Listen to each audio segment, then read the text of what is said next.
We are back at Code S. The GSL is continuing with another match of Hero, this time against Maru. But before we jump into Terran versus Protoss, I just want to point out something that we've been talking about the last game. We read a little bit through the comments and the feedback that just popped up after the last match, and we just want to make sure that you guys understand that we definitely appreciate how great these players are. And I think we pointed out over and over again, especially with Hero's unit control that he showed in the second game on dual side, for example, and the decision making. But pointing out a few mistakes that the players make or decisions that they actually could improve on is not actually bashing on them. But Hero could have definitely just go for the second forge, try to get farther ahead in the game.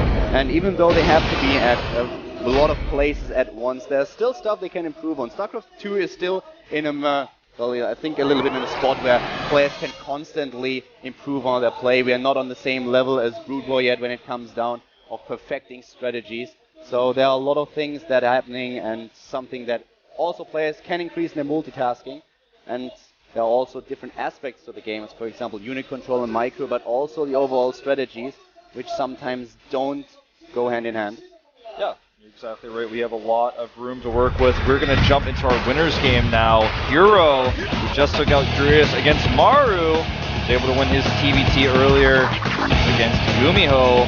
One of these players will advance to the round of 16 right away. We'll find out in just a moment who that will be in GSL Code S. Our Protoss player in the red, once again starting for TeamLiquid.net. To the bottom right of Entombed Valley, a map that we've just seen before. Yeah. Liquid Hero. Huge fan favorite player, and he released a really great statement about his appearance in Code S, where he said that even when he's playing, when he's winning or losing, he's always thinking about his fans, and they are what keeps him going. So definitely support him if you're a fan of Hero. His opponent is our youngster to the top left, starting for the Prime team. About Terran. Maru Prime. Maru Prime. With a really impressive performance, not only today, but just in the past few weeks. He has just made such a splash. His games against Gumiho were excellent. His decision making and his strategy was flawless. And now we have him up against the Hero, the winners match here in today's group. And it's going to be great. I really expect a tough battle between those two players.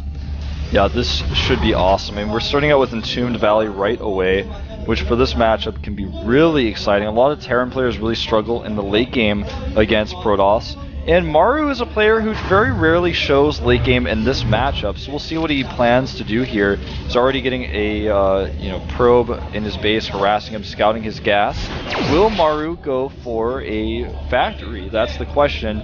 It's cross position, so any pressure he wants to put on with siege tanks, banshees, or even with a two barracks pressure, like for example Marauders and Marines, will be easier to defend for Hero because not only of the secondary ramp, but because they're cross positions. So I'm really curious to see what he's going to do with this gas. And since he has now chased the probe out, we should see something out of him very soon. I think we will see a factory very soon. What I really want to see today, what we didn't see just yet, is this cheesy side of Maru. Yeah. I'm just waiting for it every single time. I love that he's able to compete with all these top players in the late game and in just a very intensive macro game. But I really would like to see him just take his opportunity on a map or two and sneaking in what he's known for, or let's say what he was known for. Because let's face it, he was known to be a really cheesy and aggressive player, but the last games, last weeks, he just proved that he is so good in the macro game as well, that he can hold it together. He's able to control his units at the same time, macro it up.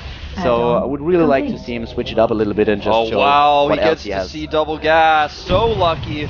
The Stalker actually, had he been rallied, would have been able to stop that. You're exactly right, though. I'm really curious to see if we're going to see any sort of cheesy style out of Maru at any point in time during this Code S group. Because it is what he's known for, and it's something that we have not seen yet. He does scout the reactor cam with the bunker. This is a really sneaky play by Maru, because now Maru has led his opponent to believe that he's going to be dealing with factory tech potentially Banshees, but it's just actually a second Varix. He doesn't need that bunker to defend against at this time in the game. So we'll probably see Hero now add a Robo very soon rather than powering up additional gateways, which is what he's going to want to have against the pressure here. And now Factory going down. We have the Factory now, and there's no sign of an expansion for Maru anywhere, so this could be a very, very aggressive build. Kind of what we hoped for him to do. As you can see, we have the double barracks. He's going for the Factory, even a Reaper lined up in order to get some scouting information here. Yep. And there is the robotics going down, as I mentioned earlier. He needs that to scout what his opponent is up to now. He's kind of fast with the robotics. Yep. One gateway into expansion and then the Robo. Nice swap throw by Maru, but ends up being futile. That's a Dark Stalker, man. It's darker than regular Stalkers. Sometimes that happens. Have you noticed that sometimes with StarCraft, the one unit or structure will just be darker colored than the rest? I actually didn't pay too much attention to it. Every now and then it happens, and I actually talked to someone from Blizzard about that, and they were like, I think we fixed that bug, and then I was sitting next to them watching a Code S game last season, and then a Dark Barracks appeared, and I was like, I don't know. I had a different bug in when the game just came out. I was casting a lot of games, and I think it was with one of my graphic card. Sometimes I would just start games, and one building, just one type of building, would be like in rainbow colors. Yeah, I've seen this before too. It was brilliant. It was always so funny. There are a couple of German words for it, which don't translate into English, but you can make so much fun of it. So if anyone out there remembers the Villa Kunterbund, this is exactly what it looked like, and yeah, it was just brilliant. I really enjoyed that quite a lot. It was always funny to see. It is funny to see when that happens. I think that's the bug he thought I was referring to when I told him this Reaper will get in. The sentries cannot move very quickly, but doesn't see a whole lot. So that Reaper essentially useless for Maru. Ready for dust off. And Hero right now is he's in a position where he's going to deal with the same timing attack that we saw yesterday from Supernova against Genius in the same positions on the same map. In fact, we'll see how he deals with it differently. You know what I think is a little bit odd here? We have the one base play. Oh, wow. This time, nice. Different from Genius, he stops the Observer. And not only does he stop it before it sees what type of composition, but before he sees whether there's an expansion. Yep. He has no idea now.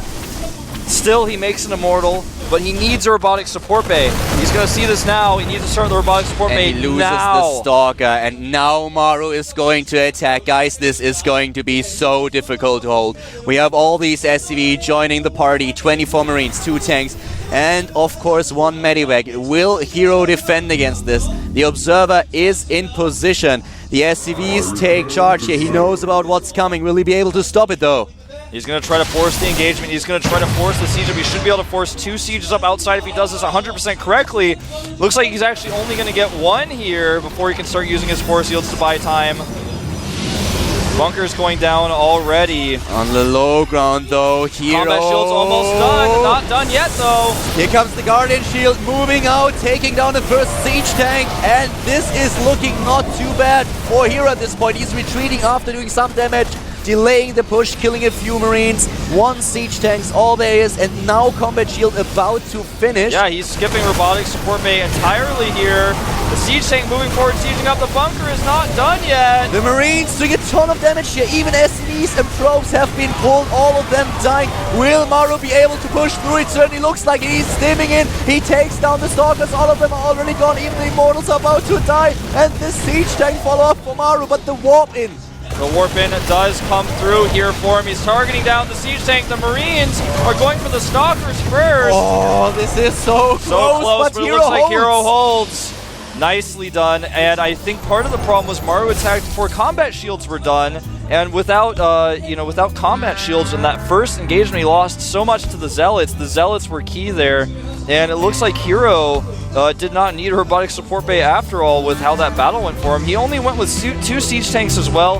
He hesitated a lot in some ways, and he just did not get the better trade. Now, what helped him a lot here was already that he had 4 gates already. He was not limited to 3, but he had 4 gates, could warp in a lot more units. And now we have Maru suddenly only with 16 Harvesters. Yeah, he's in trouble. 16 Harvesters on 1 base versus his opponent's very vastly superior Harvester count on 2 bases. Double probe production, a lot of Chrono Boost available. And he has so many Immortals out now in Gateway production that it's going to be so tough to make this work, but he's going to pull more SCVs and try. Hero has to be careful though. He does not, he's not allowed to focus too much to his economy. He mustn't do that. We have him now with the 2 immortals that he just spoke of, and also these dogs that try to hit and run and take down some of the Marines. He needs a lot more attack units, though. As you can see, we have 40 probes against 17 SCVs. But Hero is looking great here, and the longer the game progresses, the better his position will be. Yep, those probes are not going to be useful in a fight, though. And if he can actually trap these Stalkers, he'll be in great shape. But a nice position here. The Immortals are going to be able to fire right away, and I don't think he will be able to defend his Marines now. Tanks going down immediately. Beautiful micro by Maru. I mean, he's the teammate of Marine King, but it looks like this is not going to be enough. It won't be. It's awesome here. We have a ton of units dying for Maru. Hero is just too much and takes the game. Once again, Maru is losing the first map. The same thing happened to him earlier in his game against Gumiho. And Hero, he is so close to advancing as the winner of the group. Hero is looking really stressed out right now. Oh, yes, he is. He's shaking a lot, and he looks like he's very desperately trying to calm himself down. Like you mentioned several times earlier, this is his first time in Code S, so it is going to be kind of a nerve-wracking game for him to play in this next game here. But if he wins one more game, he'll advance to the round of 16, and he'll finally be able to say, you know, I'm pretty good outside of Korea, but in Korea I am as well. This is really tough, but the thing is, Maru is used to kind of play from behind. So this is a situation that he has faced before, and I think that he will not be affected by it. And I am just so impressed. I'm really impressed by this player. It's just not like he's that young, but we have a lot of players that are a lot older than him that are so affected when losing a game, when they suddenly have to play from behind. But this young kid, I mean, he's a kid, let's face it, he's 14 years old, and he's playing with a confidence that borders at insanity. It's crazy. This guy is just sitting there completely calm. He's under so much pressure. He's sitting in those booths, and this is so much pressure, guys. Believe me, if you know that you are under constant surveillance, that everyone is watching your every move, there are a lot of players that are like 20 years or older that don't really know how to handle it. But for him, it's like second nature. This guy is so calm. He really is. He's super calm. He does not panic. And his micro in that last game was really good as well. His timing was a little bit off, and Hero was prepared. Even after losing the Observer, he started Immortals just to be safe. He said to himself, well, if he has an expansion, my Immortals aren't going to be that useful, but I just have to do this because I don't know, and I have to play safe. And he held just by the skin of his teeth. Really well played by Hero in that last game. We'll see if Maru can take him out on his map of choice, Antigua Shipyard. Antigua Shipyard it is. Ladies and gentlemen, the second game is going to start. Hero against Maru, Code S at the GSL Cullen Wolf.